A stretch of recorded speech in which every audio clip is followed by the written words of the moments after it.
তাকবীর, নারায়ে তাকবীর, আল্লাহু আকবার, নারায়ে তাকবীর, আল্লাহু আকবার। জনতা উন্নয়ন পার্টি জিন্দাবাদ, জিন্দাবাদ, জিন্দাবাদ। জনতা উন্নয়ন পার্টি জিন্দাবাদ, জিন্দাবাদ, জিন্দাবাদ। এমসি হটাও, বাংলা বাঁচাও, এমসি হটাও, বাংলা বাঁচাও, বিজেপি হটাও, বাংলা বাঁচাও, বিজেপি হটাও, বাংলা বাঁচাও, বিজেপি হটাও, বাংলা বাঁচাও। মুর্শিদাবাদে যেখানে ৭০-৭২% মুসলমানের বাস, সেখানে আসে আপনি বলবেন মুসলিমদের উল্টো করে টাঙিয়ে সিধা করব।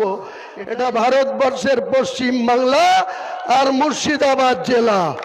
আপনি যদি ৩০,০০০ লোক জমায়েত করে মুসলিমদের উল্টো করে টাঙিয়ে সিধা করতে পারেন, আমি মুর্শিদাবাদের মাটিতে হুমায়ুন কবির ২ ঘন্টার মধ্যে আপনার ওই বিজেপির সমর্থকগুলোকে এমন তারা জুড়ব গঙ্গায় ঝাঁপ দেবে।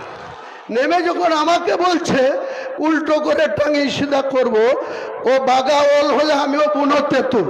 অজিত চৌধুরী আমাকে হারানোর জন্য সকাল ৬টা থেকে ১০টায় উপর প্রচার করত, আর রাত্রি ১০টার পরে বহরমপুর থেকে গাড়ি নিয়ে প্রত্যেকটা হিন্দু গ্রামে গিয়ে বলতো, জানো তোমরা হুমায়ুন কবির ওই দার্জিলিংয়ে একটা গরু জবাই করার কসাইখানা খুলে দিয়েছে, তোমরা যদি হুমায়ুন কবিরকে ভোট দাও তাহলে কিন্তু তোমাদের এই হিন্দু গ্রামের মোড়ে মোড়েও গরু জবাই করার কসাইখানা খুলে দেবে পানি সম্পদ দপ্তরের মন্ত্রী। হিন্দুরা বলল তা তো ঠিক, তাহলে ডকুমেন্টস দেখান। অজিত চৌধুরীর শিয়ানা ঘুঘু ও ডকুমেন্টস তুলে দিয়ে দিল। হিন্দুরা কিন্তু যাকে আমাকে ভোট দিত, তারা ভোটের দিনে ১ কাঠটা ভোট দিল কাকে? আজকে যিনি রেজিনগরের এমএলএ, তার নাম হচ্ছে রবিউল আলম চৌধুরী। ওই 2013 সালের 23শে ফেব্রুয়ারি ও একবারও কোনো দেয়ালে রবিউল আলম চৌধুরী লেখেনি, রবি চৌধুরী, মানে অজিত চৌধুরীর মাস্তুতো ভাই।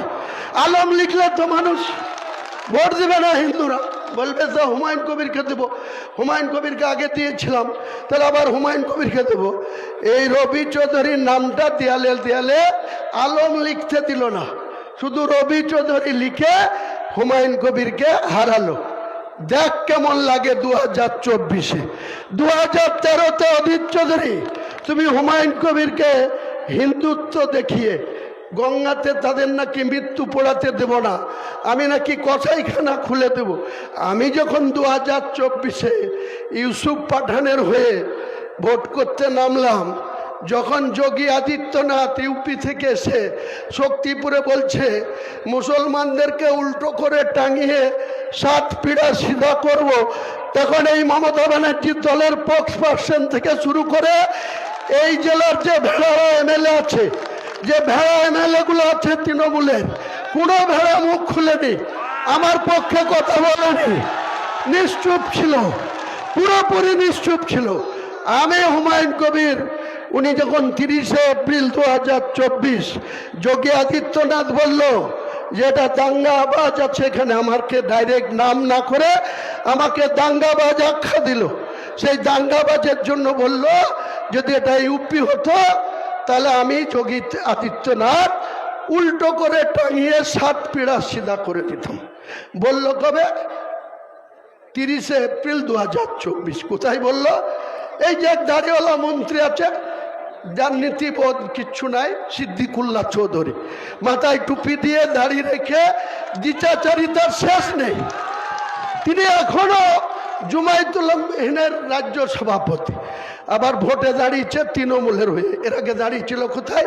বর্ধমানের মঙ্গলকোটে, সেখানে ঝাঁটা লাঠি খেয়ে সেখান থেকে এসেছে বর্ধমানের মন্তেশ্বরে, এবারও এখানে ঝাঁটা লাঠি খাবে, এবারও ঝাঁটা লাঠি খাবে এই সিদ্দিকুল্লাহ চৌধুরী। তাহলে তার মদতে, তার দপ্তরের একটা মাঠ শক্তিপুর প্রতাপ সংঘ লাইব্রেরির মাঠ, থানা থেকে এই যে যেমন আপনাদের ডোমকল থানা, শক্তিপুরের থানা আর প্রতাপ সংঘ লাইব্রেরির মাঠ 50 মিটার দূরত্ব। সেখানে হেলিকপ্টার নামানোর পারমিশন কে দিল? এই মমতা ব্যানার্জির জেলা শাসক রাজশ্রী মিত্র, তিনি এখন কলকাতায় ওই হিড কোচ এমডি হয়ে গিয়েছে। নতুন ডিএম এসছে মোল্লা থেকে। এই ডিএম থেকে তার আগে 17 তারিখে শক্তিপুরে রামনবমীর দিনে সশস্ত্র মিছিল, এসপি, এডিশনাল এসপি, বিভিন্ন থানার আইসিদের নেতৃত্বে মুসলিমদের উপরে আক্রমণ হলো। কবে? 17 এপ্রিল 2024। 7 দিন গোটা জেলার নেট বন্ধ থাকলো। 5টা থানার, বহরমপুর, রেজিনগর, বেলডাঙ্গা, শক্তিপুর, এইসব থানার নেট বন্ধ থাকলো 7 দিন। কি করে? যোগী আদিত্যনাথ সাথে মমতা ব্যানার্জির যদি লিঙ্ক না থাকে, আন্ডারগ্রাউন্ডে যদি চ্যানেল না থাকে, কি করে প্রতাপ সংঘ লাইব্রেরির মাঠে, যেখানে মন্ত্রী সিদ্দিকুল্লাহ চৌধুরী, তার দপ্তরে জেলা শাসক কি করে এনওসি দেয়? তার হেলিকপ্টার নামে কি করে নামলো? নেমে যখন আমাকে বলছে উল্টো করে টাঙিয়ে সিধা করব, ও বাগাওয়াল হলে আমিও বুনো তেঁতুল। পরের দিন 1 মে সন্ধ্যা 6টার সময় রবিউল আলম চৌধুরী বক্তৃতা করছে, আর মুখ্যমন্ত্রী মালদা থেকে একটা সভা করে বড়ুয়ার কিষান মান্ডির মাঠে হেলিকপ্টারে নামলো। আমি সেখানে প্রেজেন্ট ছিলাম। এদের সাংগঠনিক জেলার সভাপতি অপূর্বও ছিল। সেই সময় এই রবিউল আলম চৌধুরী চেয়ারম্যান ছিল, এখন নিয়ামত হাজিকে করেছে। তো আমাকে মুখ্যমন্ত্রী ডেকে বলছে, হুমায়ুন আলম, বলুন দিদি। তো বলছে খবর খুব খারাপ। কিসের দিদি? তো বলে ওখানে সেলিম জিতে যাচ্ছে, তাহেরও 30 থেকে 40 হাজার ভোটে হেরে যাচ্ছে মুর্শিদাবাদ কেন্দ্রে। তাহলে আমি কি করব দিদি?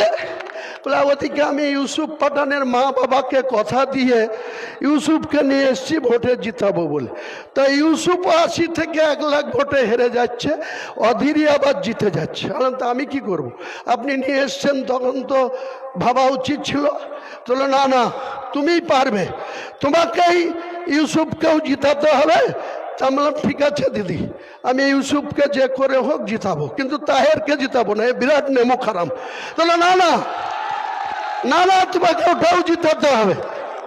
আমি সেদিনকে বললাম সন্ধ্যা 6:30টার পরে বক্তৃতা মাইক ধরে আমি বললাম, যোগী আদিত্যনাথজি আপনি ইউপির মুখ্যমন্ত্রী, ঠিক আছে, আপনি শক্তিপুর প্রতাপ সংঘ মাঠে এসে মুর্শিদাবাদে যেখানে 72% মুসলমানের বাস, সেখানে আসে আপনি বলবেন মুসলিমদের উল্টো করে টাঙিয়ে সিধা করব।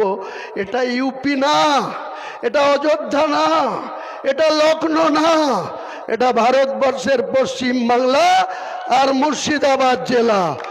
আপনি যদি 30,000 লোক জমায়েত করে মুসলিমদের উল্টো করে টাঙিয়ে সিধা করতে পারেন, আমি মুর্শিদাবাদের মাটিতে হুমায়ুন কবির 2 ঘন্টার মধ্যে আপনার ওই বিজেপির সমর্থকগুলোকে এমন তারা জুড়ব, গঙ্গায় ঝাঁপ দেব বলেছিলাম। এক কথাতে কংগ্রেসের অধীর চৌধুরীর ভোট ব্যাংক বিজেপির দিকে চলে গেল।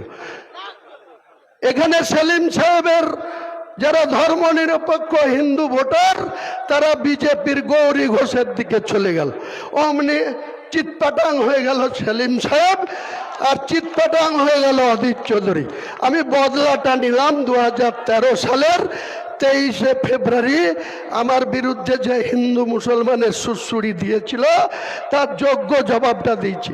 এখনো দেখেন অধীর চৌধুরী প্রতিদিন ছিলবিল করছে।